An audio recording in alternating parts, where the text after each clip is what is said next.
प्रथमच मंत्रिपदाची शपथ घेतलेले नरहरी झिरवाळ आणि माणिकराव कोकाटे हे हिवाळी अधिवेशन संपल्यानंतर नाशिकमध्ये दाखल होत आहेत। मंत्रिपदाची शपथ घेतल्यानंतर पहिल्यांदाच नाशिक दौऱ्यावर असलेल्या या मंत्र्यांचं स्वागत जोरदार केलं जात आहे। नाशिक शहरात माणिकराव कोकाटे हे आज येणार असून त्यांच्या स्वागताची जय्यत अशी तयारी जी आहे ती नाशिक शहरात करण्यात आलेली आहे। संपूर्ण शहरभर बॅनरबाजी जी आहे ती त्यांच्या समर्थकांकडून, कार्यकर्त्यांकडून, पक्षातील पदाधिकाऱ्यांकडून करण्यात आलेली आहे। मी सध्या नाशिकच्या शासकीय विश्रामगृह परिसरात आहे।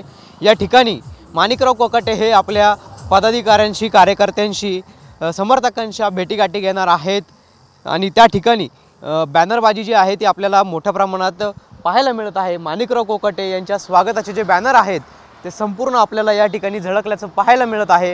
या बॅनरवरती दादा भुसे असतील, नरहरी झिरवाळ असतील, माणिकराव कोकाटे असतील यांचे फोटो असून यांचं राज्याच्या कॅबिनेट मंत्रिपदी निवड झाल्याबद्दल त्यांचं हार्दिक अभिनंदन करण्यात आलेलं आहे आणि या अभिनंदनाचे जे बॅनर आहेत ते संपूर्ण नाशिक शहरात लावण्यात आलेले आहे।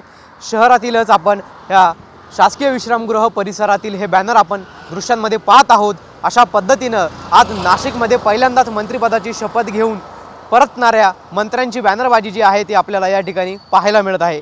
कॅमेरा पर्सन प्रसाद पवारसह पवन येवले, TV9 मराठी, नाशिक।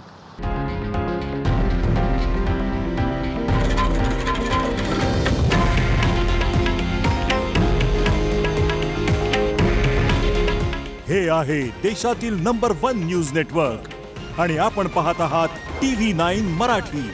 काळजी तुमची, हित महाराष्ट्राचं।